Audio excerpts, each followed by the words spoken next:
At some point today, you looked in a mirror. Maybe it was this morning, half awake, running water over your face. Maybe it was a quick glance in a shop window or the dark screen of your phone before you unlocked it. You saw your own face and thought nothing of it. It was just you, familiar, ordinary, expected.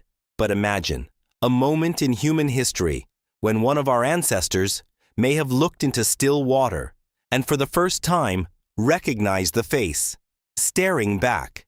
If such a moment occurred, it may have marked one of the most profound cognitive shifts in our evolutionary history. And the story of what it set in motion is stranger and more consequential than almost anything else in the history of the human mind. Let us start with what self-recognition actually requires when you look in a mirror and know that what you see is you. You are performing one of the most cognitively sophisticated acts in the natural world. You are not simply seeing a face. You are connecting that face to an internal model of yourself, a mental representation of your own body, your own identity, your own continuous existence across time. You are saying, without words, "That is me." And that sentence, as simple as it sounds, requires a level of self-awareness, observed in only a handful of species. Psychologist Gordon Gallup Jr. at the State University of New York developed what became known as the mirror test in 1970. The test is remarkably simple. An animal is marked with a small dot of odorless paint on a part of its body it can only see in a mirror. If the animal touches the mark after seeing its reflection, it demonstrates that it understands the reflection is itself not another animal. Most dogs, cats, and monkey species fail this test. The animals that pass, chimpanzees, orangutans, elephants, dolphins, and possibly a small number of corvids, form a very short list, and humans pass the test consistently, typically by around 18 to 24 months of age. But here is what makes the human case extraordinary. We do not just recognize ourselves. We react to ourselves. We judge. We adjust. We feel things about what we see. Think about the last time you caught an unexpected reflection of yourself. Not the prepared mirror in the morning, but a sudden, unposed glimpse in a shop window or a photograph someone else took. For a fraction of a second before you recognized it was you, you had a raw, unfiltered reaction. Maybe discomfort. Maybe surprise. Maybe something that felt almost like meeting a stranger. That tiny flicker before recognition is perhaps the closest modern humans come to experiencing what the very first moment of self-recognition might have felt like. Anthropologist Michael Tomasello at Duke University has spent decades studying the origins of human cognition.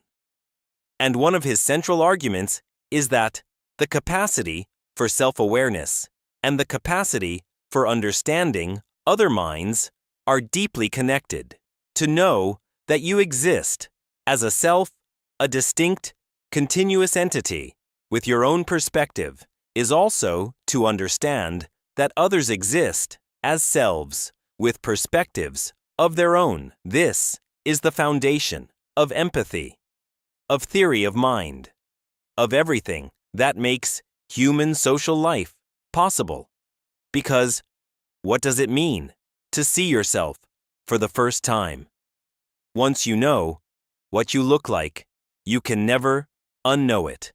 It means understanding, perhaps, for the very first time, that you look a certain way, that your face is a thing that exists in the world, visible to others, capable of being judged. It means understanding that when other humans look at you, they see something, the same something you are now seeing in the water. It means that the image in the reflection is how you appear, not just how you feel from the inside. And that gap between how you feel and how you appear is one of the most psychologically consequential gaps in all of human experience. Primatologist Franz de Waal at Emory University spent years observing chimpanzees and their relationship with mirrors. What he found was striking. Young chimpanzees, when first exposed to a mirror, go through a predictable sequence. First, they treat the reflection as another animal. They threaten it. They try to look behind the mirror. They display. Then, gradually, something shifts. The threatening stops. The chimp begins using the mirror to examine parts of its own body it cannot normally see. The inside of its mouth, the top of its head. De Waal interpreted this shift as the emergence of self-recognition. But he also noticed something else, something that looked, in his own words, remarkably like self-consciousness, a kind of hesitation, a kind of checking. What de Waal was observing in chimpanzees may be a dim echo of what happened somewhere in human prehistory. A moment when the reflection stopped being a stranger and became a self. And with that moment came something entirely new. Not just self-recognition, self-consciousness.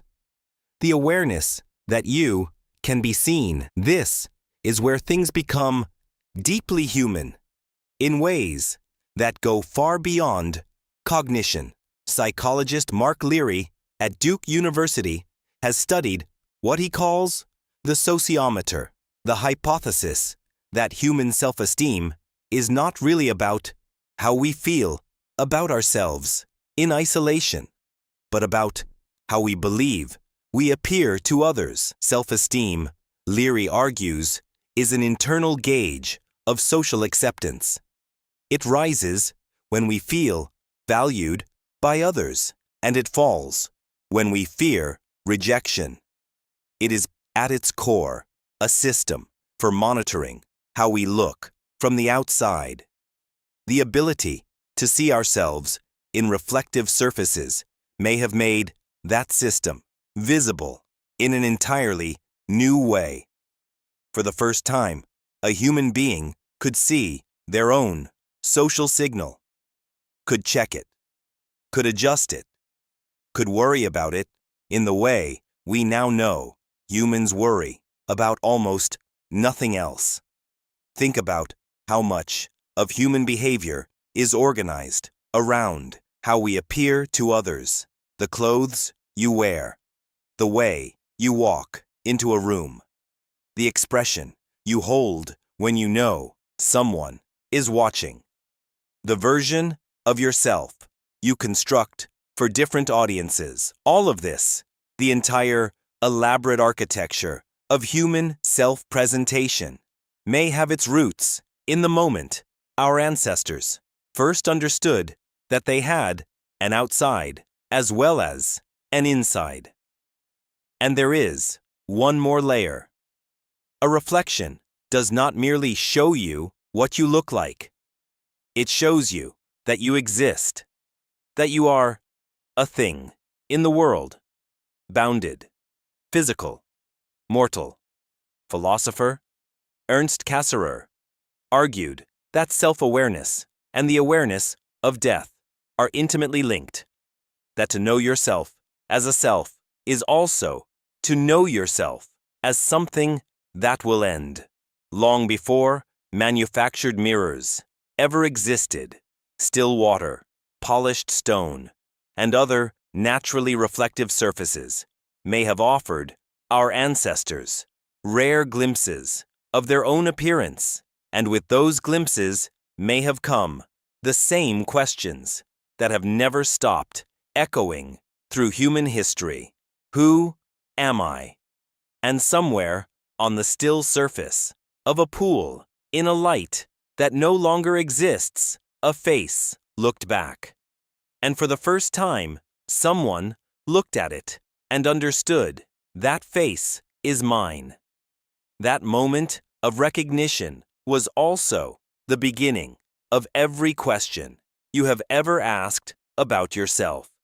Every doubt, every hope, every attempt to understand who you are, what you look like, how others see you, and whether any of it adds up to something worth being.